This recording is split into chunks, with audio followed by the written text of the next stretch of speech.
பழைய சிலபஸாக இருந்தாலும் சரி, புதிய சிலபஸ் மாற்றினாலும் சரி, நீங்கள் எந்த மாதிரி சிலபஸ் எப்படி வேணாலும் வச்சுக்கோ இருக்கிற அந்த மாணவர்களுக்கு இது கொஞ்சம் பேர்டன் கொஞ்சம் குறைச்சிருக்கு. முன்னாடி ஜென்ரலைஸ்டாக இருந்துட்டு நம்ம வந்து 6வதுலேருந்து 12வது வரைக்கும் இருக்க தமிழ் புக்கை கம்ப்ளீட்டாக அட்டை டு அட்டை படிக்கிற மாதிரி இருக்கும். ஆனால் இப்போ அது இருந்த மாதிரியே தான் இப்போ சிலபஸ் வந்து இருக்குது. சில விஷயங்களை ஸ்பெசிஃபிக்காக டிஎன்பிஎஸ்சி வந்து இம்பார்ட்டன்ஸ் கொடுத்து அதை மென்ஷன் பண்ணியிருக்காங்க. ஸோ நீங்கள் நம்ம வந்து ஒரு எக்ஸாம் பாஸ் பண்ணணும்னா நமக்கு ஃபஸ்ட்டு அடிப்படையான விஷயம் என்னென்னா, அது பொதுவாக பழைய பாடத்திட்டத்தோட அடிப்படையில் தான் புதிய பாடத்திட்டம் வந்து வச்சுருக்காங்க, கொஞ்சம் விரிவுபடுத்தியிருக்காங்க. அதே மாதிரி சில தலைப்புகள் வந்து பொது தமிழை பொறுத்த வரைக்கும் பழைய பாடத்திட்டம் பார்த்தீங்கன்னா ஜென்ரலான தலைப்புகள், பொதுவான தலைப்பு வந்து ரொம்ப அதிகமாக இருக்கும். ஆனால் இப்போ வந்து பார்த்தீங்கன்னா புதிய பாடத்திட்டத்தில் வந்து பார்த்தீங்கன்னா ஒவ்வொரு தலைப்புக்கும் விரிவாக கொடுத்துருக்காங்க, ஒவ்வொரு விவரமாக கொடுத்துருக்காங்க. ஸோ அதுதான் பழைய பாடத்திட்டத்துக்கும் புதிய பாடத்திட்டத்துக்கும். ஸோ அதுக்கடுத்து பார்த்தீங்கன்னா இலக்கணத்தை பொறுத்த வரைக்கும் வேற என்ன பண்ணியிருக்காங்க அப்படின்னு பார்த்தீங்கன்னா, புதுசாக என்ன சேர்த்துருக்காங்க அப்படின்னு நம்ம பார்க்கணும்னா, இப்போ இருக்கிற நியூ சிலபஸில் ஓல்டு டாபிக் என்னென்னலாம் இருக்கு அப்படின்றத அடுத்து நம்ம பார்க்கலாம். ஆப்டிடியூடை பொறுத்த வரைக்கும் ஏதாவது டெலீட் பண்ணியிருக்காங்களா? எதுவுமே டெலீட் பண்ணல, அதே டாபிக் தான் இருக்கு. ஸ்பெசிஃபிக்காக சில விஷயத்துக்கு இம்பார்ட்டன்ஸ் கொடுத்துருக்காங்க. முக்கியமாக ஃபர்ஸ்ட் யூனிட் ஜென்ரல் சயின்ஸ் ஏதாவது டெலீட் பண்ணியிருக்காங்களா? பழைய சிலபஸ்க்கும் இப்போ அப்டேட்டட் சிலபஸ்க்கும் ஏதாவது டெலீட் ஆயிருக்கான்னு பார்த்தீங்கன்னா, முன்னாடி தனித்தனி யூனிட் 2 யூனிட்டாக கொடுத்துருந்தாங்க, இப்போ 2மே ஒரே யூனிட்டாக மாற்றிருக்காங்க, அவ்வளோதான் வித்தியாசம். பட் இதில் கொஞ்சம் டாப்பிக்கை இன்க்ளூட் தான் பண்ணியிருக்காங்க. ஸ்பெசிஃபிக்காக திருக்குறளோட ஃபிலாசபிக்கல் கண்டென்ட் என்ன இருக்குது அதை பற்றி கொஞ்சம் படிக்கணும் நம்ம கண்டிப்பாக. அது மட்டும் இல்லாமல் ஏபிஜே இலவச பயிற்சி மையத்தில் நீங்கள் சேரணும்னா டெலிகிராம் ஆப் இன்ஸ்டால் பண்ணுங்கள். அதில் டாக்டர் ஏபிஜே ஃப்ரீ கோச்சிங் சென்டர்னு போட்டிங்கன்னா சர்ச் பண்ணிங்கன்னாவே உங்களுக்கு அது வரும். ஒருவேளை அப்படி இல்லை, உங்களால் ஜாயின் பண்ண முடியலன்னா யூத் பேப்பரின் இனிய வணக்கம். தேர்வுக்கு தயாராகும் மாணவர்கள் அனைவருக்கும் வணக்கம். சமீபத்தில் டிஎன்பிஎஸ்சி சிலபஸ் அப்டேட் பண்ணியிருக்காங்க, நிறைய ரிவைஸ் பண்ணி நியூ சிலபஸ் கொடுத்துருக்காங்க. நிறைய ஆஸ்பிரண்ட்ஸ் இது நம்மளால் முடியுமா, நம்ம இது வரைக்கும் ஓல்டு சிலபஸில் படிச்சிருந்தோம், இப்போ நியூ சிலபஸ் கொஞ்சம் சேஞ்ச் பண்ணியிருக்காங்க, ஜென்ரல் ஸ்டடீஸும் கொஞ்சம் யூனிட்லாம் குறைச்சிருக்க மாதிரி தெரியுது, பொது தமிழ் கம்ப்ளீட்டாக சேஞ்ச் ஆன மாதிரி இருக்குது, நம்மளால் பாஸ் பண்ண முடியுமா, இது வரைக்கும் ப்ரிப்பேர் பண்ணுவாங்க, நம்ம நிறைய படித்து வச்சுட்டுமே நம்ம இதுக்கப்புறம் இதை மாற்றிருக்காங்களே, நமக்கு அது நம்மளால் மறுபடியும் ரிவைஸ்டு சிலபஸை வந்து ப்ரிப்பேர் பண்ணிட முடியுமா, அந்த மாதிரியான டவுட்ஸ்லாம் நிறைய பேருக்கு இருக்கும். ஏபிஜே இலவச பயிற்சி மையத்தோட சார்பாக என்னோட சஜஷன் என்னன்னா, நீங்கள் எக்காரணத்துக்கு ஒன்றும் பயப்படாதீங்க.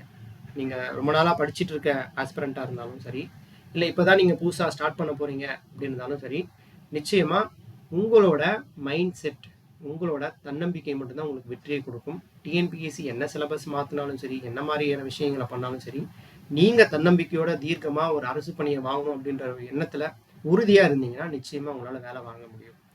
ஓகே, சிலபஸை என்ன பண்ணியிருக்காங்க? ஜென்ரல் ஸ்டடீஸை பொறுத்த வரைக்கும் பார்த்தீங்கன்னா, முன்னாடி வந்து 10 யூனிட் கொடுத்துருந்தாங்க. அந்த 10 யூனிட்டை வந்து இப்போ 6 யூனிட்டாக குறைச்சிருக்க மாதிரி உங்களுக்கு தெரியும். ஆனால் குறைக்கல, டிஎன்பிஎஸ்சி வந்து அந்த 6 யூனிட்டை குறைக்கல, ஜஸ்ட் யூனிட் நேமை வந்து மாற்றிருக்காங்க. இப்போ முன்னாடி இருந்த 2 யூனிட்டை இப்போ ஒரே யூனிட்டாக கொண்டு வந்திருக்காங்க. ஸோ அந்த மாதிரியான விஷயங்கள்லாம் இப்போ நம்ம பார்ப்போம். ஜென்ரல் ஸ்டடீஸை பொறுத்த வரைக்கும் ஃபர்ஸ்ட் யூனிட் ஜென்ரல் சயின்ஸ் ஏதாவது டெலீட் பண்ணியிருக்காங்களா? பழைய சிலபஸ்க்கும் இப்போ அப்டேட்டட் சிலபஸ்க்கும் ஏதாவது டெலீட் ஆயிருக்கான்னு பார்த்தீங்கன்னா எதுவுமே டெலீட் ஆகலை. ஓல்டு சிலபஸ் மோராலஸ் அப்படியே தான் இருக்குது. என்ன பண்ணியிருக்காங்க அப்படின்னா, புதுசாக சில விஷயங்களை சேர்த்துருக்காங்க. முன்னாடி கரண்ட் அஃபேர்ஸ்னு ஒரு யூனிட் தனியாக இருந்தது, ஆனால் இப்போது ஜென்ரல் சயின்ஸில் இருக்க கரண்ட் அஃபேர்ஸ்க்கு ஸ்பெசிஃபிக்காக ஜென்ரல் சயின்ஸ் ஆஸ்பெக்டில் கொடுத்துருக்காங்க. ஸோ எக்ஸ்பிளிசிட்டாக மென்ஷன் பண்ணியிருக்காங்க current affairs general science. So அடிஷ்னலாக நம்ம சயின்ஸில் கரண்ட் அஃபேர்ஸ் என்னென்ன இருக்குது, முன்னாடி நியூ இன்வென்ஷன்ஸ் அப்படின்ற மாதிரி கரண்ட் அஃபேர்ஸில் தனியாக கொடுத்துருப்பாங்க. ஆனால் அது மட்டும் இல்லாமல் இப்போ ஜென்ரல் சயின்ஸில் எந்த கரண்ட் அஃபேர்ஸ் வந்தாலும் நம்ம அதை படிக்கணும். ஸோ கரண்ட் அஃபேர்ஸ்க்கு இம்பார்ட்டன்ட் கொடுத்துருக்காங்க. அது இம்பார்ட்டன்ட்னா அது அடிஷ்னலாக ஆட் பண்ணியிருக்காங்க ஃபர்ஸ்ட் யூனிட். செகண்ட் யூனிட் வந்து பார்த்தீங்கன்னா ஜியாகிரஃபியில் ஏதாவது டெலீட் பண்ணியிருக்காங்களா? பழைய சிலபஸில் ஏதாவது டெலீட் பண்ணியிருக்காங்கன்னு பார்த்தீங்கன்னா அதுலேயுமே எதுவுமே டெலீட் பண்ணல, ஆனால் புதுசாக ஆட் பண்ணியிருக்காங்க சில போர்ஷன்ஸ். என்னென்னா ஜியாகிரபிக்கல் லேண்ட்மார்க்ஸ், ஸோ அவங்க வந்து ஸ்பெசிஃபிக்காக வந்து ஹைலைட் பண்ணியிருக்காங்க.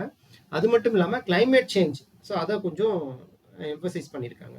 ஸோ ஜியாகிரபிக்கல் லேண்ட்மார்க்ஸும் கிளைமேட் சேஞ்சும் ஆட் பண்ணியிருக்காங்க ஜியாகிரஃபி பொறுத்த வரைக்கும். ஸோ அடுத்த யூனிட் பார்த்தீங்கன்னா ஹிஸ்ட்ரி கல்ச்சர் ஆஃப் இந்தியா. அதே மாதிரி இன்னொரு யூனிட் இந்தியன் நேஷனல் மூவ்மெண்ட்.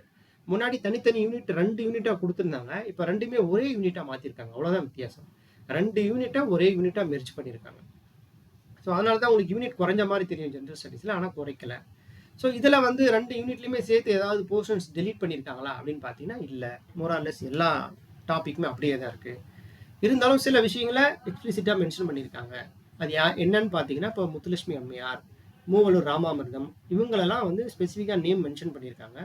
அது மட்டும் இல்லாமல் ஸ்பெசிஃபிக் ரெஃபரன்ஸ் டு தமிழ்நாடு என்ன விஷயத்தில் அப்படின்னு பார்த்தீங்கன்னா, modes of agitation and movements, Indian national மூவ்மெண்ட்டில் ஸ்பெசிஃபிக்காக தமிழ்நாடோட பங்களிப்பு என்ன அப்படின்றத ஸ்பெசிஃபிக்காக ஆட் பண்ணியிருக்காங்க. ஸோ இந்த டாப்பிக்கில் நம்ம கொஞ்சம் ஃபோக்கஸ் பண்ணோம்.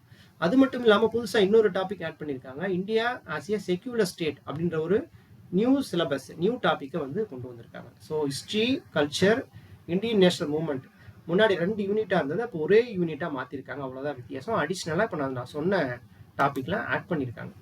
அப்புறம் இந்தியன் பாலிட்டியில் எந்த போர்ஷனுமே டெலிட் ஆகலை, அதே யூனிட் தான். இதில் வந்து சில விஷயங்களை கொஞ்சம் ஃபோக்கஸ் பண்ணியிருக்காங்க. ஸ்பெசிஃபிக்காக anti corruption measures, Lokpal, Lok Ayukta, right to information, இதுக்கெல்லாம் கொஞ்சம் இம்பார்ட்டன்ஸ் கொடுத்துருக்காங்க. அது மட்டும் இல்லாமல் corruption in public life, so அதுக்கு வந்து ஸ்பெசிஃபிக்காக அது மென்ஷன் பண்ணியிருக்காங்க அந்த டாபிக். அதே மாதிரி தமிழ்நாட்டோட பொலிட்டிக்கல் பார்ட்டி சிஸ்டம் எப்படி இருக்குது அப்படின்றத ஸ்பெசிஃபிக்காக ஒரு டாப்பிக்காக கொடுத்துருக்காங்க. ஸோ அதை நம்ம அடிஷ்னலாக நம்ம படிச்சாகணும். அடுத்த unit Indian economy development administration. இது முன்னாடி பார்த்தீங்கன்னா 2 யூனிட் தனித்தனியாக இருக்கும். இந்தியன் எக்கனாமி தனி யூனிட், டெவலப்மெண்ட் அட்மினிஸ்ட்ரேஷன் தனி யூனிட். ஆனால் இப்போ 2 யூனிட்டுமே மெர்ஜ் பண்ணி ஒரு யூனிட்டாக மாற்றிருக்காங்க. இதில் ஏதாவது போர்ஷன் டெலீட் பண்ணியிருக்காங்க அப்படின்னு பார்த்தீங்கன்னா இதுலையுமே டெலீட் பண்ணலை. இருந்தாலும் இதில் ஸ்பெசிஃபிக்காக சில விஷயங்களை சேர்த்துருக்காங்க. தமிழ்நாடு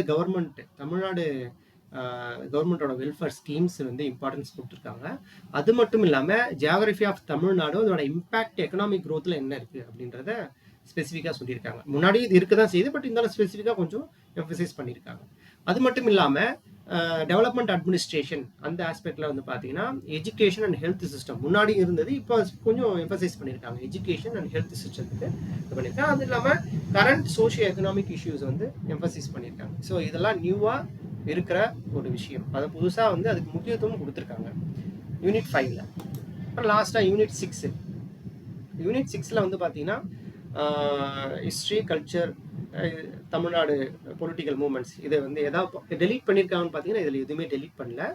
பட் இதில் கொஞ்சம் டாப்பிக்கை இன்க்ளூட் தான் பண்ணியிருக்காங்க. ஸ்பெசிஃபிக்காக திருக்குறளோட ஃபிலாசபிக்கல் கண்டென்ட் என்ன இருக்குது அதை பற்றி கொஞ்சம் படிக்கணும் நம்ம கண்டிப்பாக. அது மட்டும் இல்லாமல் தமிழ்நாடு ரோல், ஃப்ரீடம் ஸ்ட்ரகிளில் தமிழ்நாடு ரோல் என்ன, பெண்களோட ரோல் என்ன அப்படின்றத கொடுத்துருக்காங்க. அடிஷ்னலாக டாபிக்ஸ் கொடுத்துருக்காங்க. ஸோ ஜென்ரல் ஸ்டடீஸை பொறுத்த வரைக்கும் முன்னாடி இருந்த அந்த இந்தியன் நேஷனல் மூவ்மெண்ட்டும் டெவலப்மெண்ட் அட்மினிஸ்ட்ரேஷன் தனியாக இருந்த யூனிட்டை இப்போ மெர்ஜ் பண்ணியிருக்காங்க 2 யூனிட். கரண்ட் அஃபேர்ஸ் தனியாக இருந்ததை இப்போ வந்து எல்லா யூனிட்டுக்குமே நீங்கள் கரண்ட் அஃபேர்ஸ் இம்பார்ட்டன்ஸ் கொடுக்கணும் அப்படின்றத மாற்றிட்டாங்க. ஸோ அந்த 3 யூனிட்டை வந்து மெர்ஜ் பண்ணியிருக்காங்க, அவ்வளோதான். மற்றபடி எந்த யூனிட்டுமே டெலீட் பண்ணலை. ஸோ ஆப்டிடியூட் தனியாக இன்னொரு பார்ட் கொடுத்துருக்காங்க. ஸோ ஜென்ரல் ஸ்டடீஸை பொறுத்த வரைக்கும் எந்த ஒரு சேஞ்சஸும், அதாவது எந்த ஒரு டெலிஷனும் கிடையாது. அடிஷ்னலாக நீங்கள் படிக்க வேண்டிய விஷயங்கள் தான் இருக்குது ஜென்ரல் ஸ்டடீஸை பொறுத்த வரைக்கும். ஸோ அடுத்தது ஆப்டிடியூடை பொறுத்த வரைக்கும் ஏதாவது டெலீட் பண்ணியிருக்காங்களான்னா எதுவுமே டெலீட் பண்ணல, அதே டாபிக் தான் இருக்குது.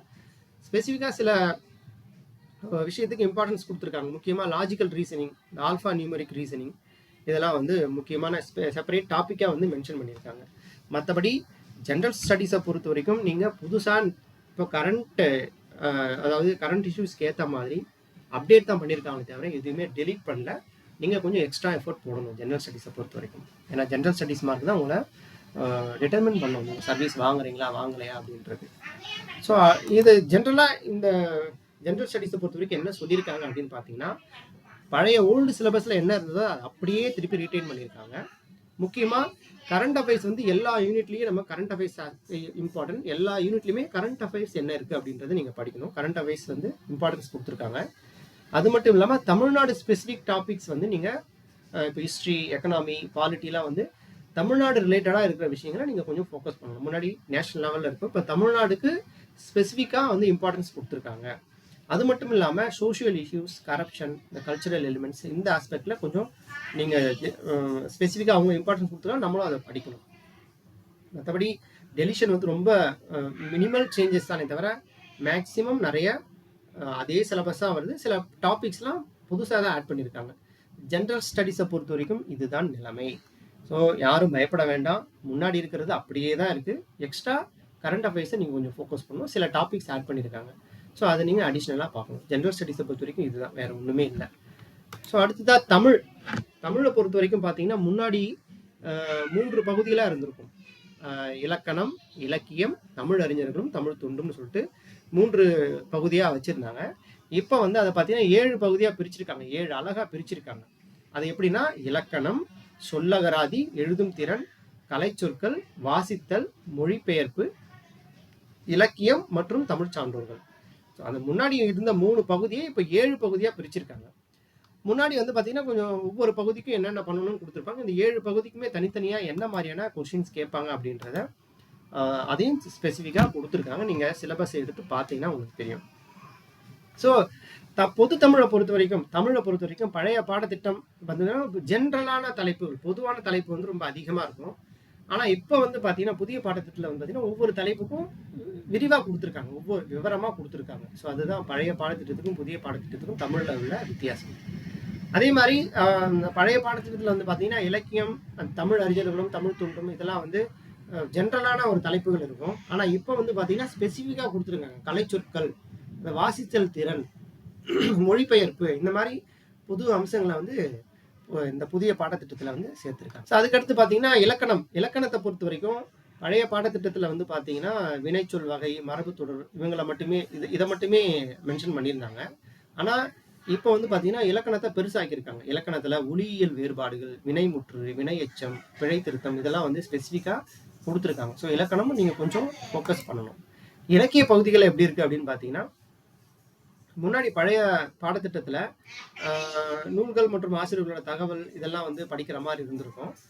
அதே மாதிரி திருக்குறள், அறநூல், ஐம்பெருங்காப்பியம், 14 கீழ்கணக்கு இதெல்லாம் வந்து ஸ்பெசிஃபிக்காக கொடுத்துருப்பாங்க. ஆனால் நியூ சிலபஸில் வந்து ஏற்கனவே இருக்கிற இலக்கியங்களை ஸ்பெசிஃபிக்காக என்னென்ன படிக்கணும் அப்படின்றத மென்ஷன் பண்ணியிருக்காங்க. அதே முன்னே இருந்த அதே எஸ்எஸ்எல்சி ஸ்டாண்டர்ட் தான் இப்பயும். ஆனால் ஸ்பெசிஃபிக்காக அது எஸ்எஸ்எல்சி ஸ்டாண்டர்ட் அப்படின்னு மென்ஷன் பண்ணியிருக்காங்க. வேற என்ன பண்ணியிருக்காங்க அப்படின்னு பார்த்தீங்கன்னா பழைய பாடத்திட்டத்தில் வந்து இந்த தமிழ் மொழி, கலாச்சாரம் இந்த மாதிரி பல்வேறு விஷயங்கள் அந்த சிலபஸில் இருந்துச்சு. இப்போ நியூ சிலபஸில் வந்து பார்த்தீங்கன்னா கலைச்சொற்கள், தகவல் தொழில்நுட்ப சொற்கள், அதுக்கான அந்த தமிழ் மொழிபெயர்ப்பு இந்த மாதிரி புதுசாக சில வந்து சிலபஸை வந்து சேர்த்துருக்காங்க. அதுக்கப்புறம் வாசித்தல் திறன், அந்த பயன்பாட்டு அடிப்படையில் வந்து மொழிபெயர்ப்பு வந்து கொண்டு வந்திருக்காங்க. இப்போ ப்ராக்டிக்கலாக நீங்கள் வந்து ஒரு குரூப் 4, குரூப் 2 எம்ப்ளாயியாக வந்து உங்களுக்கு தமிழ் எந்த வகையில் பயன்படும், நீங்கள் ஆஃபீஸில் ஒரு லெட்டர் எழுதணும், என்ன மாதிரியான விஷயங்கள்லாம் நீங்கள் யூஸ் பண்ணுற மாதிரி இருக்கும், அதுக்கேற்ற மாதிரி தான் இப்போ வந்து சிலபஸ் மாற்றிருக்காங்க. மேபி கொஷின்மே அந்த மாதிரி தான் இருக்கும். கொஷின் பேட்டர்ன் கொஞ்சம் மாறும். புதுசாக என்ன சேர்த்துருக்காங்க அப்படின்னு நம்ம பார்க்கணும்னா சொல்லகராதி அழகு 2 வந்து சொல்லகராதி புதுசாக சேர்த்துருக்காங்க. அதில் வந்து ஸ்பெசிஃபிக்காக சொல்லியிருக்காங்க எதிர்ச்சொல்ல எழுதுறது, அப்புறம் ஓரெழுத்து ஒழுமொழி. இதெல்லாம் முன்னாடி அதாவது 2010, 11 இந்த பீரியடில் இந்த மாதிரியான கொஷின்ஸ்லாம் கேட்டிருந்தாங்க. இப்போ மறுபடியும் வந்து பழைய ஸ்டாண்டர்டுக்கு மாறுறாங்களா அப்படின்றது தெரியல. மேபி கொஷின்ஸ்லாம் அதாவது எக்ஸாம் வந்தால் தான் நமக்கு தெரியும். பட் ஆனால் ஸ்பெசிஃபிக்காக இந்த விஷயங்கள்லாம் சொல்லியிருக்காங்க. சொல்லகராதியில் எதிர்ச்சொல், ஓரெழுத்து ஒழுமொழி, பொருந்தாத சொல்ல வந்து கண்டறியிறது, அகர வரிசைப்படி சொற்களை சீர் செய்தல். நீங்கள் ப்ரீவியஸாக 2011, 12, 9, 10 இந்த மாதிரி கொஷின்லாம் எடுத்து பார்த்தீங்கன்னா இந்த ஆஸ்பெக்டில் தான் கொஷினே இருக்கும். ஸோ நீங்கள் அதை கொஞ்சம் ரெஃபர் பண்ணலாம். அதேமாதிரி ஒரு பொருட்பன்மொழி, அப்புறம் பேச்சு வழக்கு, எழுத்து வழக்கு, அதேமாதிரி ஒரு சொல்லுக்கு இணையான வேறு சொல்ல அறிதல், இந்த மாதிரியான விஷயங்கள்லாம் சொல்லகராதியில் புதுசாக கொண்டு வந்திருக்காங்க. அப்புறம் கலைச்சொற்கள், இப்போ பார்த்தீங்கன்னா பல்வேறு துறை சார்ந்த கலைச்சொற்கள் நிறைய இருக்குது. அறிவியல், கல்வி, மருத்துவம், மேலாண்மை, சட்டம், புவியியல், தொழில்நுட்பம், இப்போ ஊடகம், இப்போ சமீபத்தில் தகவல் தொழில்நுட்பம், இதெல்லாம் வந்து நிறைய கலைச்சொற்கள் புதுசாக வர ஆரம்பிக்குது. அதுலேயே அவங்க உதாரணமே கொடுத்துருக்காங்க. சர்ச் இன்ஜின் என்ன, அதுக்கு தமிழ் வார்த்தை என்ன, migration, allergy, gene, nautical mile, இதுக்கான தமிழ் சொற்கள் என்ன அப்படின்றத நம்ம தெரிஞ்சுக்கணும். அந்த ஆஸ்பெக்டை சிலபஸ் மாற்றிருக்காங்க. அது மட்டும் இல்லாமல் வாசித்தல், புரிந்து கொள்ளும் திறன், இதில் வந்து சில விஷயங்கள்லாம் சிலபஸில் கொண்டு வந்திருக்காங்க. வாசித்தல் மூலம் புரிதல், நீங்கள் ஒரு விஷயத்த வாசிக்கிறீங்க, என்ன புரிஞ்சிருக்கீங்க, அதே மாதிரி ஓமை தொடரோட பொருள் நம்ம தெரியுது, மரபு தொடரோட பொருள் தெரியுது, பழமொழிகளோட அர்த்தம் தெரியுது. இந்த மாதிரியான விஷயங்களை நம்ம தெரிஞ்சுக்கணும். முன்னாடி நான் தான் சொல்கிறேன்ல, ஒரு 2012 அதுக்கு முன்னாடி இருந்த கொஷின் பேட்டர்ன் நீங்கள் எடுத்து கொஷின் பேங்க் எடுத்து நீங்கள் பார்த்தீங்கன்னா இந்த விஷயம் எல்லாமே அதில் கொஷினாக இருக்கும். எடுத்து பாருங்கள், ரெஃபர் பண்ணி பாருங்கள். அது மட்டும் இல்லாமல் சில மொழிபெயர்ப்பு, சில ஆங்கில வார்த்தைகள், பிறமொழி சொற்களை வந்து தமிழில் வந்து மொழிபெயர்க்கணும் அப்படின்னா அதுக்கான விஷயங்கள் உதாரணங்களோட சிலபஸில் கொடுத்துருக்காங்க. இதெல்லாம் புதுசாக ஆட் பண்ணி, அதே மாதிரி ரைட்டிங், அதாவது எழுதும் திறன், இப்போ சொற்றொடர் அமைத்தல், ஒரு இது கொடுத்துட்டு அது நீங்கள் ஒரு தொடராக எழுதுங்க அப்படின்ற மாதிரி சொல்லுவாங்க. அப்புறம் மரபு தமிழ், திணை மரபு, பால் மரபு, காலம், ஒலி மரபு, வினை மரபு, அப்புறம் குறியீடுகள், அப்புறம் இதெல்லாம் வந்து இப்போ புதுசாக வந்து சேர்த்துருக்க விஷயங்கள். ஸோ இதெல்லாம் தான் புதுசாக சேர்த்துருக்காங்க. இதில் வேற என்ன பார்க்கலாம்? சரி, ஓகே. இப்போ இருக்கிற நியூ சிலபஸில் ஓல்டு டாபிக் என்னென்னலாம் இருக்குது அப்படின்றத அடுத்து நம்ம பார்க்கலாம்.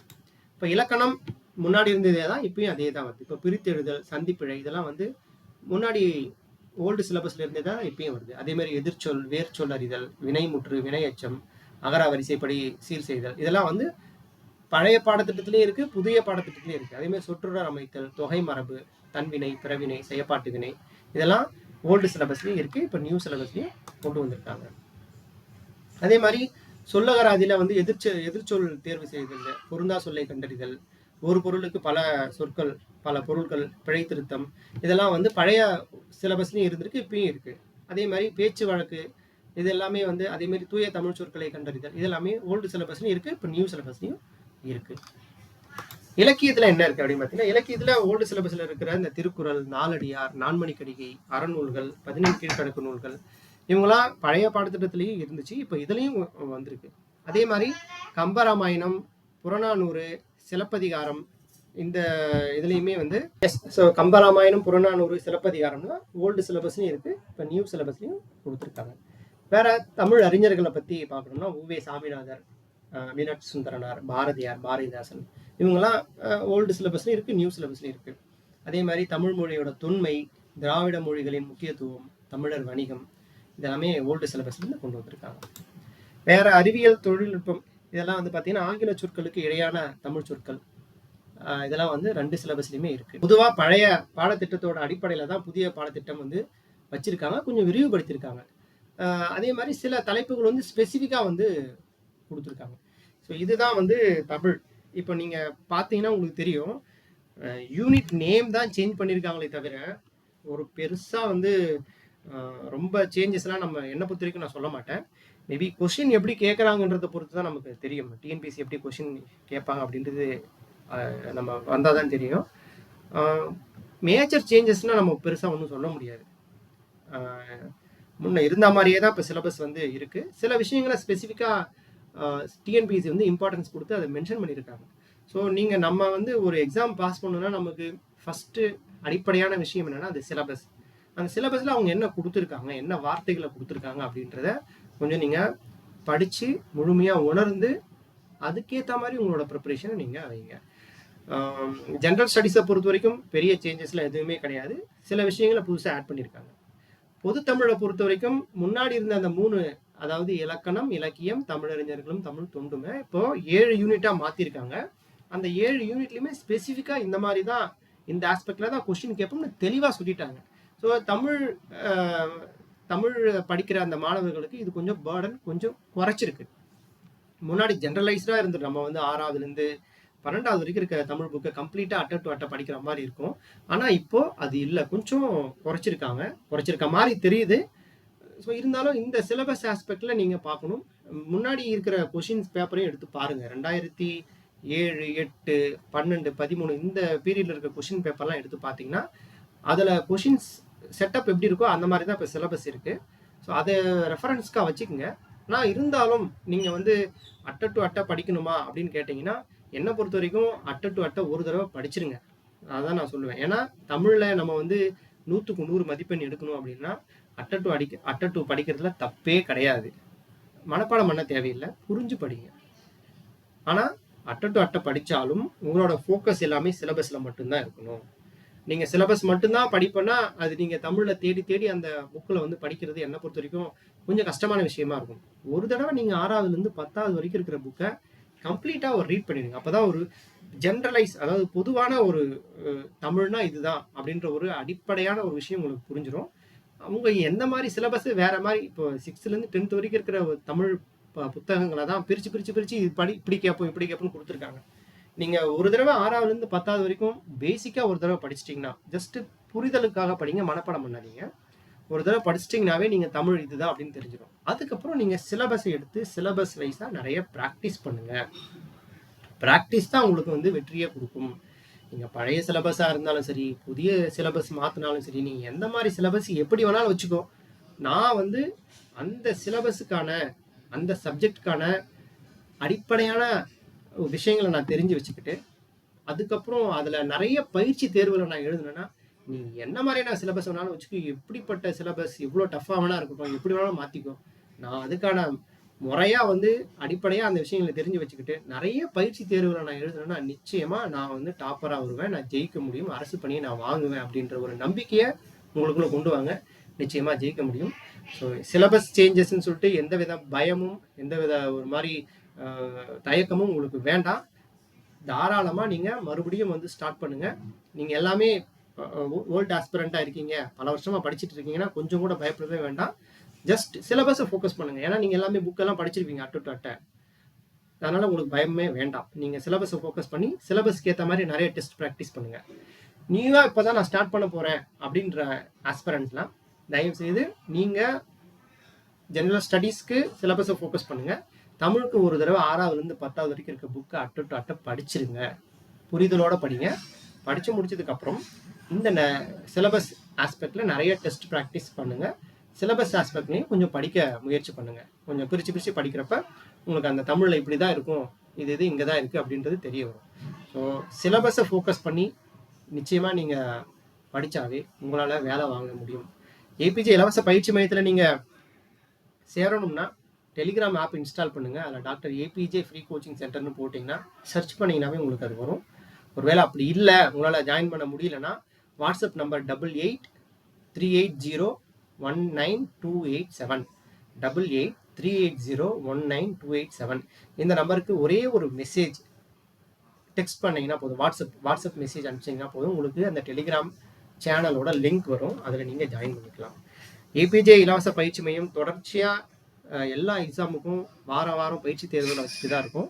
நீங்கள் அந்த குழுவில் அந்த சேனலில் இணைஞ்சு வாரம் நடக்கிற அந்த பயிற்சி தேர்வில் நீங்கள் எழுதிட்டு வாங்க. என்னை பொறுத்த வரைக்கும் படிக்கிறது நீங்கள் படிச்சிருவீங்க, உங்களுக்கு தேவையான விஷயம் ப்ராக்டிஸ் தான். அந்த ப்ராக்டிஸ் வந்து இந்த மாதிரி டெஸ்ட் எழுதுறது மூலயமா தான் கிடைக்கும். ப்ராக்டிஸ் இல்லாமல் நம்மளுக்கு எந்த ஒரு வெற்றியும் அவ்வளோ எளிதில் கிடைச்சிடாது. ஸோ ப்ராக்டிஸ் ரொம்ப முக்கியம். அதுக்காக தான் இந்த ஃப்ரீ டெஸ்ட் ஆன்லைன் டெஸ்ட்டை வச்சுட்டு இருக்கோம். நீங்கள் வீட்டில் இருந்தே உங்களுக்கு ஆண்ட்ராய்டு மொபைல் இருந்தால் அங்கேருந்தே நீங்கள் எந்த வேலை பார்த்துட்டு இருந்தாலும் சரி, இன்னொரு எக்ஸாம்பிள் சமையல் செஞ்சிட்ருப்ப கூட கொஞ்சம் டைம் கிடைக்கும். அந்த டைம் கிடைக்கிறப்ப நீங்கள் ஆன்லைன்லேயே நீங்கள் டெஸ்ட் அட்டன் பண்ணலாம். ஸோ அந்த மாதிரி ஒரு ஈஸியான ஒரு விஷயம் உங்கள் கையிலே கிடைச்சிருக்கு. நீங்கள் வந்து இந்த வாய்ப்பை நீங்கள் பயன்படுத்தி இந்த சேனலில் இணைஞ்சு நிறைய பயிற்சி தேர்வுகள் எழுதி பயன்பெற்று அரசு பணியை வாங்க. நிச்சயமாக உங்களால் முடியும். தன்னம்பிக்கையோடு இருங்க. All the best.